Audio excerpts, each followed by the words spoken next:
There we go. Hey YouTube, this is Jaden coming at you from Team Shadow Strike, and I got fellow Shadow Strike member here, Sam, and he's going to be showing you the deck that won our locals box tournament of set 12. So he went undefeated throughout the day, so did very well. So Sam, why don't you tell us about it? All right, well, it's Pale Moon for one, so surprise to everybody that Pale Moon topped. I started off with the Silverthorn build, so I'm running Silverthorn Assistant, the grade 0. What she does is when an attack hits the Vanguard, as she boosts the Silverthorn in the name, she gets to look at the top 2 cards and then add one unit with Silverthorn in its name to the soul, and the other one goes to the bottom. Now the great thing about this is that it's very specific. So with Pale Moon, their thing was that it wasn't specific, so everything was going to the soul. You weren't having a lot of control. So with this, you gain your control of what you want in your soul, and you're allowing to stack your deck just like how OTT does, which comes in real handy as you saw with OTT in the very early game. So currently how it's set up is I'm running the trigger lineup is, as you can see, rainbow. I have 4 crits, 4 draws, 4 heals, and 4 stands. Now in this, how I run it is I don't run any of the Silverthorn trigger lineup except for the criticals, but that's because I don't have any of the regular criticals, which will change very soon. And the reasoning behind that is it goes back to your grade 0. Because with your grade 0, you have to call a Silverthorn to the soul. You have to add it to the soul. So when you hit a double trigger, like say I reveal those 2, well, guess what? They're not Silverthorns, so they don't go to the soul. They go to the bottom of the deck, and I'm stacking my deck.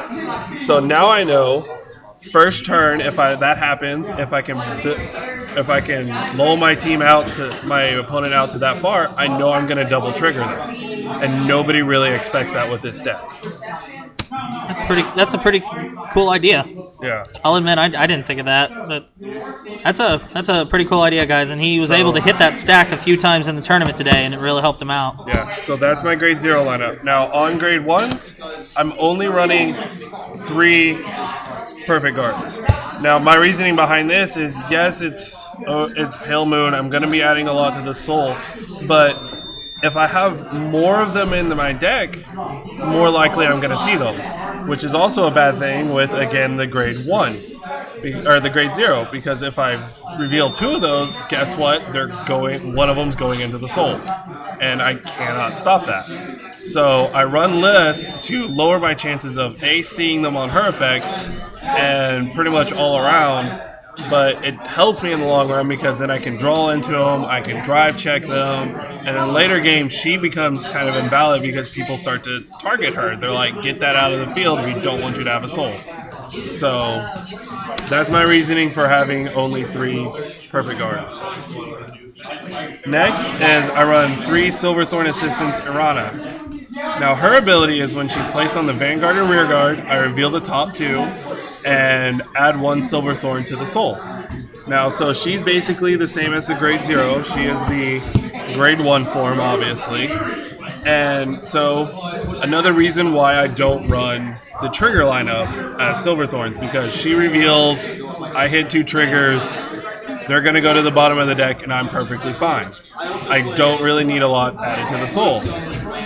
So that's the reasoning, and I only run 3 because I don't need the effect every time. I don't always run the effect, and adding them to the soul is better because you'll find that out later. Next is Silverthorn Breathing Dragon. This card's effect is when it attacks, if my Vanguard has Silverthorn in the name, it gets plus 3k. So obviously it's the 10k grade 1. It's your K clone of the deck. Yeah. And then I have the other grade 1, which is great support for the grade 0, and then obviously Irana, and what she does is when an attack hits the turn, she boosted a Pale Moon, which is better for any other deck actually. So I would highly suggest running Ana here. because she's just awesome in general. But when an attack hits the turn she boosted a Pale Moon unit, you can pay Counterblast 1 and call 1 unit from your soul to the rear guard. And it goes back to the soul at the end of turn. So, in a lot of games, when you only have that 2 columns, she can come in real handy because she can get a unit out. If your opponent doesn't want to guard. Yeah, and during this tournament, I noticed a lot of people weren't guarding her. Weren't guarding columns that were boosting her. So, bonus to me. And now that's it for my grade 1 lineup. Now comes my grade 2 lineup. I run 4 Silverthorn Rising Dragons. Silverthorn Rising Dragon is basically the grade 1 version of Breathing Dragon. It gets plus 3k when it attacks if there's a Silverthorn on my Vanguard. It's a Burning Horn clone. Yes. And then obviously 3 10k Vanillas, which is Silverthorn Marionette Lillian. So they're obviously no shit. Why would you add them in there? Why would you not? And now you have Silverthorn Beast Tamer Marcia, however you want to pronounce her name. I don't really know. I don't really pay attention. She's a Beast Tamer. But her ability is basically the grade 1 version, or the grade 2 version of that grade 1 earlier. When she hits, and I have a Pale Moon as the Vanguard, I can Counterblast 1 and call a unit from the soul to the field. And it goes back to the soul at the end turn. So really great combo to have her plus the grade 1 behind, because if you're running that grade 2 or those two columns, you just now have your third column, and it goes back to the deck, so they can't touch those units. So you can bring them out for later. Now for my grade 3, I run 3 Miracle Pop Eva, which is the break ride for the unit. Now her ability is when a Pale Moon rides this unit, choose your Vanguard, it gets plus 10k. And then it also gains an auto ability of choose 2 of my Pale Moon rear guards and put them into the soul. When this unit attacks, I can do that. And if I do, I can choose 2 Pale Moon units from my soul and call them to open rear guard slots. So obviously it's really great as a second attack, because especially with like say Merciera here, because say they don't guard her attack, or they guard her attack. Well, I broke ride, so Miracle Pop Eva attacks, everything goes back into the soul, Merciera comes back out, and I get another chance to get a free column again. And now obviously because this is a Luquier build, I have 2 Silverthorn Dragon Tamers, and everybody should know what Luquier does. Counterblast 3, call 1 of every grade to the rear guard, it gets plus 3,000 for every unit that's placed on the rear guard from the soul. So she's even actually better with Miracle Pop Eva, because when units go into the soul and come back out, she gets plus 3k for each unit. So you're calling 2 units out because of Eva, so that's an additional plus 6. So total, I've only done 9 with her, so I've only called 3 units out, but then with Pop Eva, that's 2 more units. So that's a total of 15 plus to the original 10 that she's getting from Pop Eva. And then the final is Silverthorn Dragon Queen Luquier Reverse.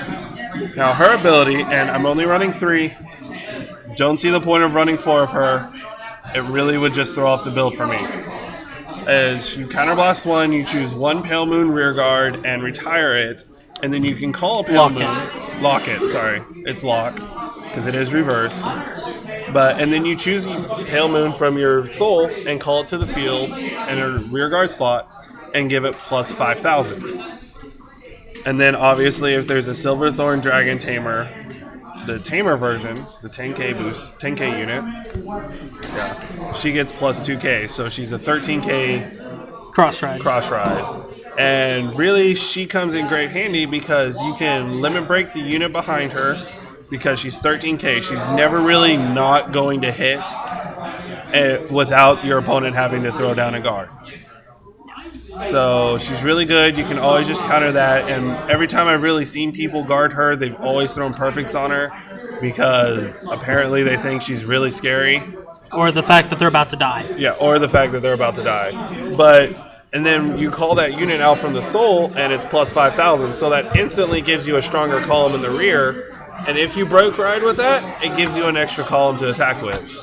So makes her a lot scarier and a lot stronger. Well, guys, this has been Sam's tournament-winning Luquier reverse deck. So in the comment section below, feel free to share your thoughts on the deck.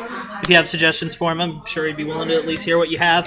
So anyway, guys, thanks for watching. Comment, subscribe, thumbs up the channel, and I'll see you later.